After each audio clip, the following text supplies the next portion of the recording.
Hi guys, welcome back to Sneha Gowda vlogs. ಇವತ್ತಿನ recipe vegetable kurma. ಬನ್ನಿ ಯಾವ ಥರ ಮಾಡೋದು ನೋಡ್ಕೊಳ್ಳೋಣ. ಮೊದಲಿಗೆ ಒಂದು ಮಿಕ್ಸರ್ ಜಾರ್ಗೆ 1/2 ಕಪ್ ಆಗೋಷ್ಟು ತೆಂಗಿನಕಾಯಿ ತುರಿ,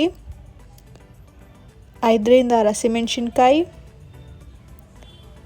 ಸ್ವಲ್ಪ ಶುಂಠಿ, ಸ್ವಲ್ಪ ಗೋಡಂಬಿ, 1 ಟೇಬಲ್ ಸ್ಪೂನ್ ಮೆಣಸು, ಚಕ್ಕೆ, ಲವಂಗ, ಏಲಕ್ಕಿ, 1 ಟೇಬಲ್ ಸ್ಪೂನ್ ಜೀರಿಗೆ, ಸ್ವಲ್ಪ ಪುದೀನ ಹಾಕ್ಕೊಂಡು ಸ್ವಲ್ಪನೇ ನೀರು ಹಾಕ್ಕೊಂಡು ಫೈನ್ ಪೇಸ್ಟ್ ಮಾಡ್ಕೊಳ್ಬೇಕು. ಇವಾಗ ಮಸಾಲೆಗೆ ಪೇಸ್ಟ್ ರೆಡಿಯಾಗಿದೆ. ಇದನ್ನು ಸೈಡಲ್ಲಿ ಇಡೋಣ. ಒಂದು ಬಾಣಲಿಗೆ 1 table spoon oil, 1 table spoon ತುಪ್ಪ ಹಾಕ್ಕೊಳ್ತಾ ಇದ್ದೀನಿ. ಇದೆಲ್ಲ ಬಿಸಿ ಆದಮೇಲೆ ಒಂದು ಚಕ್ಕೆ, 2 ಪಲಾವ್ ಎಲೆ ಹಾಕ್ಕೊಳ್ತಾ ಇದ್ದೀನಿ. ಇದಕ್ಕೆ 1 ಕಪ್ ಆಗೋಷ್ಟು ಈರುಳ್ಳಿ ಹಾಕ್ಕೊಳ್ತಾ ಇದ್ದೀನಿ. ಈರುಳ್ಳಿ ಟ್ರಾನ್ಸ್ಪರೆಂಟ್ ಆಗೋವರೆಗೂ ಫ್ರೈ ಮಾಡ್ಕೊಳ್ಬೇಕು. ಈರುಳ್ಳಿಲಿರೋ ಹಸಿ ವಾಸನೆ ಎಲ್ಲ ಹೋಗಬೇಕು. ನೋಡ್ತಿರ್ಬೋದು, ಈರುಳ್ಳಿ ಟ್ರಾನ್ಸ್ಪರೆಂಟ್ ಆಗಿದೆ. ಇವಾಗ ಸ್ವಲ್ಪ ಅರಿಶಿನ, ಸ್ವಲ್ಪ ಧನಿಯಾ ಪುಡಿ ಹಾಕ್ಕೊಳ್ತಾ ಇದ್ದೀನಿ. ಚೆನ್ನಾಗಿ ಫ್ರೈ ಮಾಡ್ಕೊಳ್ಬೇಕು.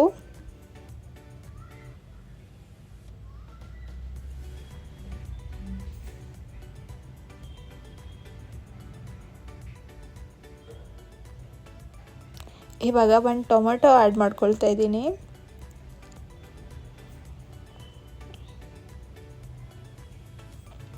ನಿಮಗಿಷ್ಟ ಆಗಿರೋ ವೆಜಿಟೇಬಲ್ಸ್ ಎಲ್ಲ ಹಾಕ್ಕೋಬೋದು. ಬೀನ್ಸ್, ಕ್ಯಾರೆಟ್, ನವಿಲುಕೋಸು, ಹೂಕೋಸು ಎಲ್ಲ ಹಾಕ್ಕೊಳ್ಬೋದು.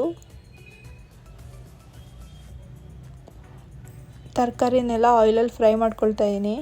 ಸ್ವಲ್ಪ ಸಾಲ್ಟ್ ಹಾಕ್ಕೊಳ್ಳೋದ್ರಿಂದ ಬೇಗ ಕ್ರಂಚಿ ಆಗುತ್ತೆ. ತುಂಬ ಟೇಸ್ಟಿಯಾಗಿರುತ್ತೆ. Ghee rice, white rice, chapati ಎಲ್ಲದ್ರ ಜೊತೆ ಸಖತ್ತಾಗಿರುತ್ತೆ. ನೀವು ಒಂದ್ಸಲ ಟ್ರೈ ಮಾಡಿ.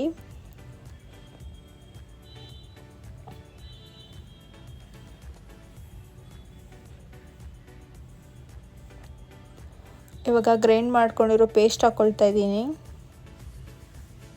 ಪೇಸ್ಟ್ ಹಾಕ್ಕೊಂಡು ಚೆನ್ನಾಗಿ ಮಿಕ್ಸ್ ಮಾಡ್ಕೊಳ್ಬೇಕು. ಆಯಿಲ್ ಬಿಟ್ಕೊಳ್ಳೋವರೆಗೂ ಫ್ರೈ ಮಾಡ್ಕೊಳ್ಬೇಕು. ನೀರು ಸೇರಿಸ್ಕೊಳ್ಳೋಕೆ ಹೋಗ್ಬಾರ್ದು. ಆಯಿಲೆಲ್ಲ ಸಪ್ರೇಟ್ ಆಗ್ತಿದೆ ಅನ್ನುವಾಗ ನಿಮಗೆ ಎಷ್ಟು ಕನ್ಸಿಸ್ಟೆನ್ಸಿ ಬೇಕೋ ಅಷ್ಟು ಕನ್ಸಿಸ್ಟೆನ್ಸಿಗೆ ನೋಡಿಕೊಂಡು ನೀರು ಸೇರಿಸ್ಕೊಳ್ಳಿ. ಸ್ವಲ್ಪ ತಿಕ್ಕಾಗಿದ್ರೇ ಗ್ರೇವಿ ಚೆನ್ನಾಗಿರುತ್ತೆ. ತುಂಬ ತೆಳ್ಳಗಾಗೋದ್ರೆ ಟೇಸ್ಟ್ ಇರೋದಿಲ್ಲ. ನೋಡ್ತಿರ್ಬೋದು, ಬಾಯ್ಲ್ ಆಗ್ತಿದೆ.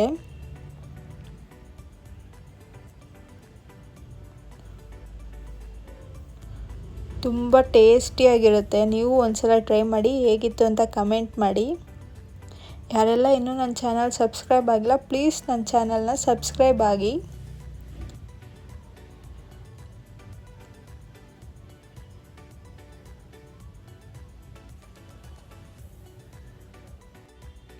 ವೆಜಿಟೇಬಲ್ ಕುರ್ಮಾ ರೆಡಿಯಾಗಿದೆ.